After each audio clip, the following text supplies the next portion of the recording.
Halo, assalamualaikum warahmatullahi wabarakatuh. Berjumpa kembali dengan channel Penulis Gunung ID, sebuah channel yang khusus membahas tentang penulisan fiksi dan juga non-fiksi. Nah, kali ini saya akan mengajak Anda semua untuk berbicara mengenai bagaimana cara menulis cerita horor. Nah, cerita ini bisa jadi bertema tentang hantu, tentang pembunuhan berantai dan lain sebagainya. Tapi di sini secara umum saya ingin mengajak teman-teman semua untuk bagaimana cara kita bisa menulis sebuah cerita horor yang menarik, apapun tema penulisannya nanti. Nah, apa saja yang bisa teman-teman lakukan? Mari simak video selengkapnya berikut ini.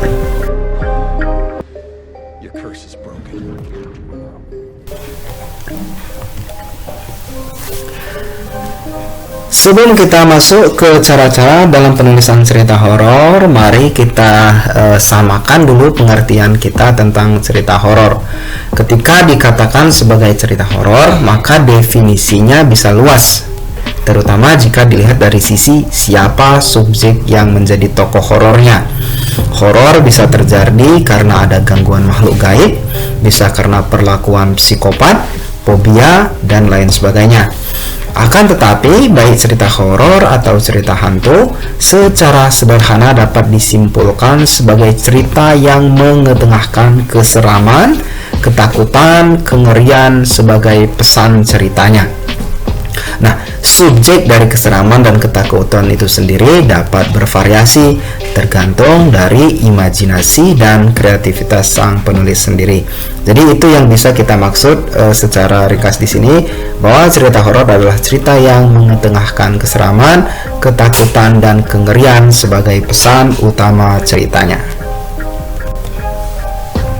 Nah, teman-teman, cerita horor sendiri memiliki banyak jenis, setidaknya ada 10 yang paling umum.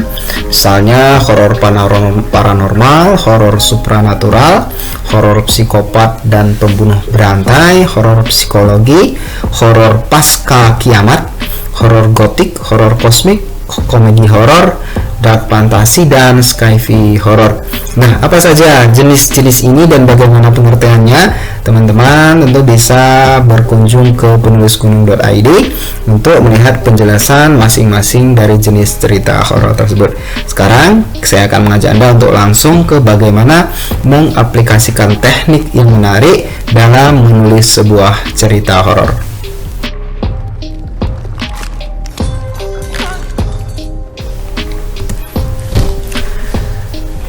Cara menulis cerita horor dan tips 7 dalam 7 tips yang ampuh. Pertama adalah dengan menggunakan ketakutan Anda sendiri. Nah, pertanyaan kemudian adalah apa yang Anda takutkan dari sesuatu yang bertemakan horor semacam ini? Apakah kegelapan? Apakah ketinggian? Apakah ruang yang gelap dan tertutup? Apakah kesendirian dan kesepian yang mencekam? Apakah perairan terbuka yang dalam? Kemudian lukiskan semua ketakutan Anda itu dengan lengkap. Bagaimana udaranya yang pengap seolah membekap mulut, hawanya yang dingin seakan menggigil, atau kekhawatiran jika sesosok makhluk menerkammu dari kegelapan di mana cahaya sama sekali tak bisa menyentuh matamu. Intinya adalah di sini teman-teman semua yang bisa Anda aplikasikan ketika menulis cerita horor adalah memastikan asal ketakutan dalam horor itu berasal dari ketakutan Anda sendiri.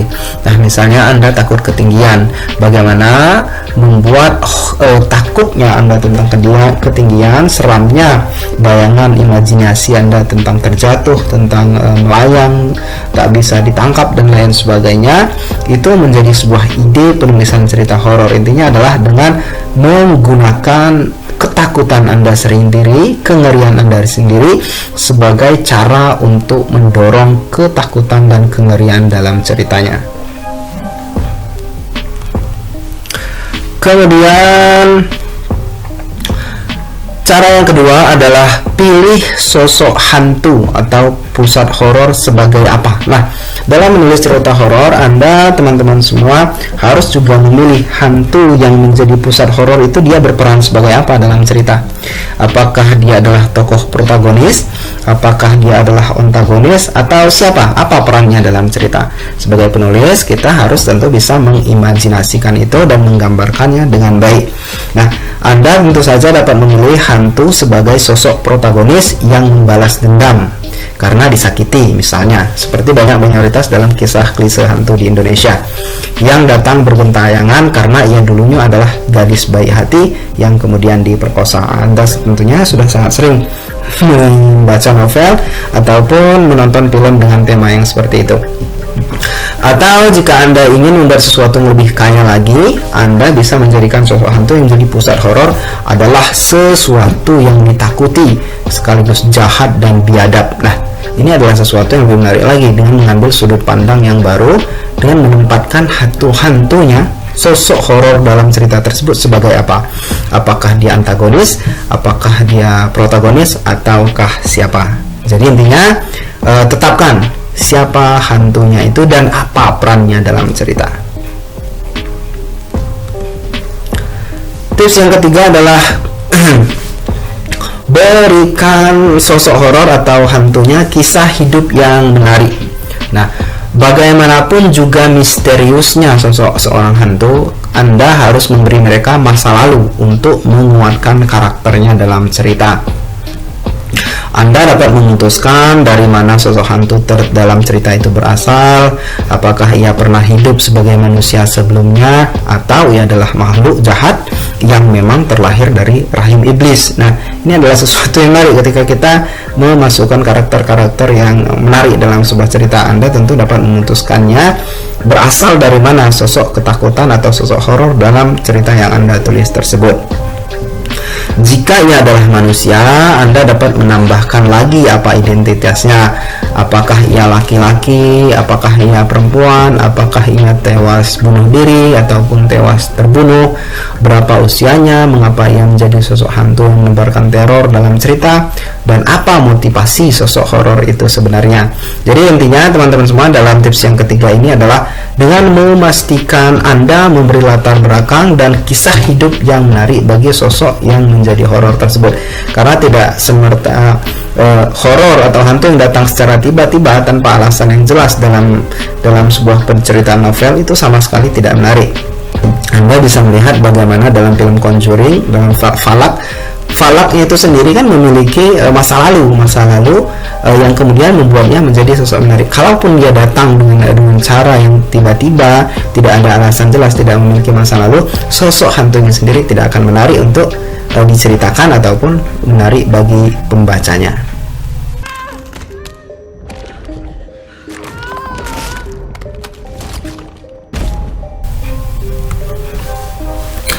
Tips yang keempat adalah menggunakan setting yang tepat.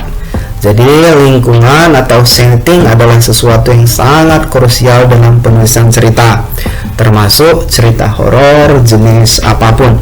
Nah, Anda dapat menjadikan kepercayaan, kondisi politik, adat istiadat, sosial budaya sebagai setting atau latar ceritanya. Sesuaikan setting dengan jenis sosok horor yang Anda pilih, yang harus pula dikorelasikan dengan target pembaca yang Anda tuju. Jadi ketika kita misalnya menulis cerita misteri, cerita horor untuk pembaca Indonesia, maka horor yang paling efektif adalah tentu yang dekat dengan kebudayaan Indonesia. Kita kenal dengan pocong, kuntilanak, dan lain sebagainya. Itu adalah cara yang efektif untuk membuat sebuah cerita horor ketika kita menuju kepada pembaca Indonesia. Tapi ketika kita beralih kepada literasi dari Rusia misalnya, literasi dari Amerika tentang horor, mereka akan memiliki gambaran yang berbeda. Jadi ini maksudnya teman-teman semua, Anda dapat menyesuaikan sosok horor dalam cerita yang Anda tuliskan itu dengan pembaca yang menjadi tujuan penulisan novel Anda. Di samping itu, teman-teman tentu saja harus mempertimbangkan waktu dalam artian waktu adegannya dan juga tempatnya. Sebuah cerita dengan setting malam yang gelap gulita di tengah hutan tentu saja berbeda ketika Anda membuat adegan yang sama dengan setting di hiruk pikuk perkotaan dengan lampu yang menyala. Itu kan tentu saja berbeda. Jadi gunakan bagaimanapun cara imajinasi Anda untuk membuat setting cerita dapat menampilkan keseraman, kengerian, dan ketakutan yang lebih maksimal lagi. Kemudian tips yang kelima adalah memberikan subjek horor beberapa aturan. Nah, ini menarik. Bahkan hantu dan makhluk gaib pun harus ada aturannya ketika kita masuk ke dalam proses penulisan sebuah cerita dengan tema horor seperti ini. Ketika Anda menulis sebuah cerita di mana satu karakter memiliki kekuatan yang tak terbatas dan tak memiliki aturan, maka dengan segera cerita itu akan menjadi sangat membosankan. Nah, aturan ini misalnya adalah bahwa sosok horor yang Anda ceritakan hanya muncul pada waktu-waktu tertentu, atau ia tidak bisa menyakiti manusia secara langsung, melainkan menginspirasi manusia untuk mencelakakan diri mereka sendiri dan lain sebagainya. Ini juga menjadi cara yang ampuh bagi teman-teman untuk mencegah terjadinya plot hole atau error alur dalam penulisan ceritanya. Anda harus memberikan aturan dan batasan-batasan pada sosok horornya sendiri. Nah, ketika sosok horor, baik itu hantu, baik itu pembunuh, berantai, baik itu apapun itu, tidak memiliki batasan-batasan aturan yang mampu mengekang mereka, cerita itu menjadi sudah sangat membosankan karena tidak ada batasan-batasan yang bisa membatasi horor tersebut untuk melakukan berbagai hal. Nah, Anda juga sebagai seorang penulis sedari awal tentunya harus memberikan batasan-batasan dan aturan-aturan bagi tokoh horor tersebut supaya cerita Anda dapat terbangun lebih menarik dan terhindar dari plot yang error. Tips yang keenam dalam menulis cerita horor adalah dasarkan pada riset atau penelitian. Nah, sebuah kisah horor yang didasarkan pada riset dan bersumber pada sesuatu yang real di dunia nyata, terlepas apakah ia fiksi murni atau tercampur dengan realitas, akan selalu lebih menarik untuk dibaca, akan lebih menarik untuk disampaikan, dan juga sangat menarik bagi pembaca. Beberapa penulis cerita horor mengakui bahwa mereka menulis berdasarkan riset yang cukup di lapangan ataupun melalui media lainnya. Bahkan penulis KKN di Desa Penari yang sempat viral itu mengklaim bahwa tulisannya adalah jenis cerita non-fiksi yang terilhami dari kejadian nyata. Nah, ini sekali lagi bisa diperdebatkan apakah ini kejadian nyata, bersumber dari kejadian nyata, ataupun sudah sangat bercampur antara fiksi dan realnya, itu hanya terinspirasi dari sebuah kejadian masa lampau yang entah dapat dibuktikan atau tidak. Tapi sebuah penulisan yang didasarkan pada riset, yang didasarkan pada penelitian-penelitian di lapangan akan memberikan kekuatan yang lebih bagus bagi pembaca. Nah, Anda tentunya dapat melihat berbagai macam pengembangan ataupun aplikasi dari teknis ini. Salah satunya di Indonesia yang kita kenal adalah yang film-film terakhir, misalnya KKN di Desa Penari itu, bagaimana penulisnya sendiri mengklaim bahwa ceritanya berdasarkan kisah nyata. Nah, untuk memperkuat cerita itu, Anda bisa membangun apa saja yang dibutuhkan untuk kemudian mampu menghadirkan sebuah cerita yang benar-benar mirip atau paling tidak yang paling mendekati dengan dunia riset yang Anda lakukan sebelumnya. Jadi tips yang keenam adalah dengan mendasarkan penulisan cerita horor yang Anda lakukan berdasarkan pada riset atau penelitian di lapangan.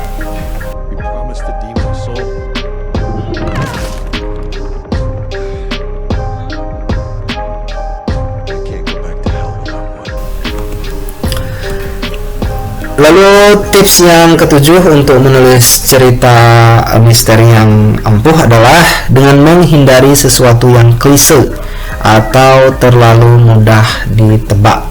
Nah, ini menarik teman-teman. Dalam penulisan cerita apapun, kreativitas dan imajinasi memainkan peranan yang sangat vital, bahkan untuk sosok hantu sekalipun.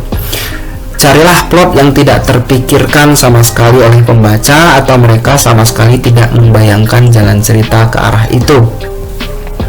Ini mungkin tidak mudah untuk dilakukan, namun itu jauh lebih baik daripada menulis cerita fiksi yang cerita itu sudah diceritakan oleh ratusan penulis horor lainnya dengan nama karakter dan setting yang berbeda-beda. Nah, ini banyak sekali yang kita temui. Misalnya tadi kita kembali kepada contoh seorang ada hantu yang bergentayangan karena ia adalah seorang gadis cantik yang dibunuh dan diperkosa. Itu jalan cerita yang sudah sangat banyak diceritakan orang lain. Nah, sebagai penulis dengan imajinasi yang kaya, kreativitas yang kaya, Anda sebaiknya menghindar dari hal-hal klise seperti ini. Berusahalah sekreatif mungkin untuk membangun satu cerita yang berbeda. Satu cerita yang berbeda dan menghadirkan sebuah konflik yang lebih menarik bagi pembaca. Jadi mereka, para pembaca, tidak disodorkan dengan kue yang sama saja dengan warna yang berbeda, tapi ada bisa membuat kombinasi yang lebih efektif, yang lebih menarik dan lebih imajinatif kembali.